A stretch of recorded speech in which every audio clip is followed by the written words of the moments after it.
gente só tem certeza de 3 coisas nessa vida: que nós vamos morrer, que nós vamos precisar de um médico e de um advogado. Meu nome é Felipe Fachinelli, eu sou advogado, especialista em direito processual e hoje nós vamos falar do processo judicial. Tudo que você entra na justiça pedindo tem um processo até chegar à sentença, a sentença que define se você ganha ou se você perde. E o advogado atua aí nessa fase. Quando você sofre uma lesão ou qualquer coisa que dê direito a ingressar na justiça, a pedir o seu direito, é nesse momento que você vai contratar um advogado, você vai chamar um advogado para fazer a sua defesa ou então para entrar fazendo seus pedidos e etc. Isso em qualquer área, porque nós vivemos numa sociedade democrática. Essa sociedade ela é instituída por 3 pilares basilares, que é o executivo, legislativo e o judiciário. O judiciário é onde nós conseguimos o que o executivo e o legislativo não conseguem entregar. O legislativo ele mostra o que é de direito. O executivo fica responsável por aplicar o orçamento, ou seja, instituir as políticas públicas. O judiciário responsável por conceder a todo cidadão que buscar a justiça seus direitos que o legislativo instituiu. Então, em resumo, é isso. A sociedade democrática é aquela que dá direito ao cidadão e definiu seus caminhos, seus destinos. E como o Estado monopolizou a justiça, ou seja, só o Estado pode aplicar a lei e a justiça em prejuízo de alguém, então é nesse momento que a gente concorda com um pacto social onde nós, cidadãos, através de advogados, poderemos fazer as nossas defesas, nossos pedidos perante o judiciário e, em contrapartida também, caso o Estado pretenda te punir em relação a alguma coisa, um crime, por exemplo, é nesse momento também que o advogado ingressa em defesa do cliente, do patrocinado. Então, o processo é importantíssimo, saber sobre o processo. Muitas pessoas dizem, por que o processo demora tanto assim, né? Enquanto que outras pessoas, até um vizinho seu, conseguiu mais rápido do que você.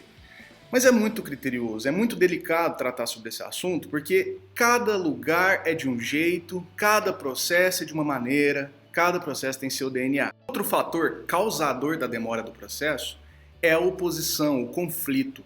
Então, a melhor maneira de resolver um processo judicial é conciliando, buscando vias alternativas à justiça. Porque hoje nós temos um problema gravíssimo com relação à quantidade de processos no Brasil.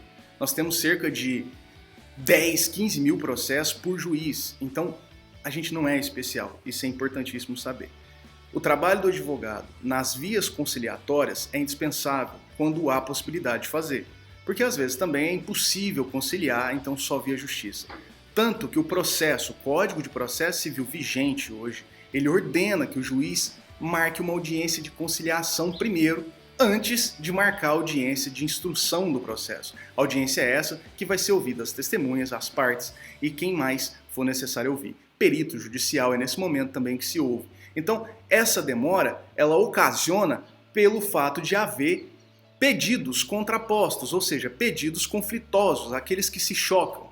Então, se você entra com uma ação de reparação de danos materiais, é importante que demonstre a causa, os prejuízos, o valor que ficou com conserto, com notas fiscais, orçamentos, para mostrar que aquele valor é realmente o valor a ser indenizado.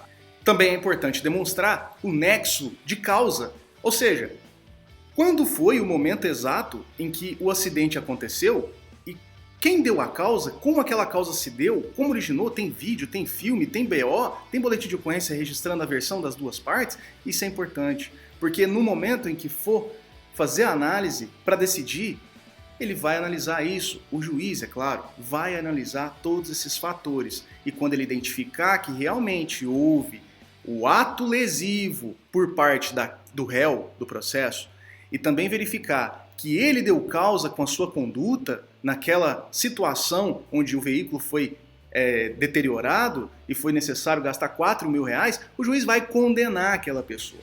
Só que aí é esse momento que é interessante também. Pode ser que o réu não concorde com a sentença do juiz. Então, ele tem a oportunidade, a lei permite, em apresentar um recurso. Esse recurso chamado apelação. Isso mesmo. Então, o réu ainda pode questionar a decisão do juiz. Ele pode simplesmente dizer, juiz, eu não concordo com essa decisão, eu acho que, na verdade, quem causou o acidente foi a outra parte.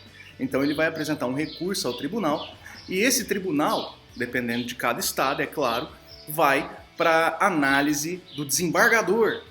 É lá que o desembargador avalia, é o outro juiz. o direito que cada pessoa, cada brasileiro tem em ter as decisões reavaliadas por outros juízes. Então o advogado entra com apelação e questiona a decisão e há chances de revertê-la, dependendo da decisão do julgamento, é claro. Então o advogado tem que usar suas técnicas jurídicas para poder questionar a decisão, seja no sentido processual, seja no sentido material, que é do direito realmente da parte. Ele vai questionar aquilo e vai tentar reverter a decisão no tribunal. Então o processo ele pode demorar e pode ser rápido.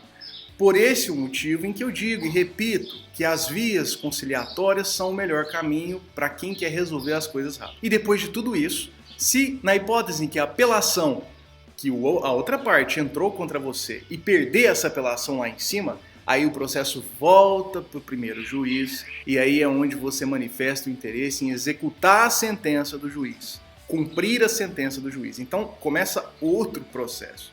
Aí o advogado tem que solicitar ao juiz que aquela sentença seja cumprida, intimando, se for em valor certo, a outra parte para fazer o depósito daquele valor sob pena de aplicação de multa de 10% se atrasar. Então a pessoa tem lá seu prazo legal para fazer o pagamento daquela dívida que foi condenado, mas ele ainda pode questionar na execução. Tem uma via chamada embargos de execução ou impugnação à execução, é onde o réu ainda pode questionar aquele valor, questionar elementos ali processuais, questões formais, ele pode questionar tudo aquilo ainda. Então o processo ainda pode demorar mais do que o imaginado. É óbvio que juros e atualizações vão ser incluídos a partir da data da sentença. Algumas sentenças interpretam que pode ser que os juros e correção influenciam a partir da data do fato que aconteceu. Isso vai depender também das técnicas processuais utilizadas pelo advogado.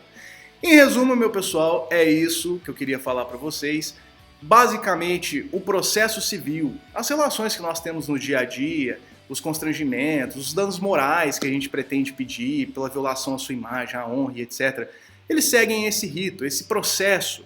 Primeiro, entra com o pedido através do advogado, depois a outra parte é intimada para poder manifestar a sua defesa, depois, se necessário, produzir prova, audiência. Ainda tem as alegações finais, em que o advogado manifesta suas últimas declarações em defesa do seu cliente, e depois a sentença, onde ainda pode ser atacada por recurso essa sentença, e depois o cumprimento de sentença, se caso a pessoa não pague espontaneamente. Muito obrigado a vocês todos, espero que tenham gostado desses esclarecimentos, e caso vocês tenham interesse em ver mais vídeos a respeito disso, deixe aqui nos comentários o assunto que vocês querem que eu trate, e até a próxima!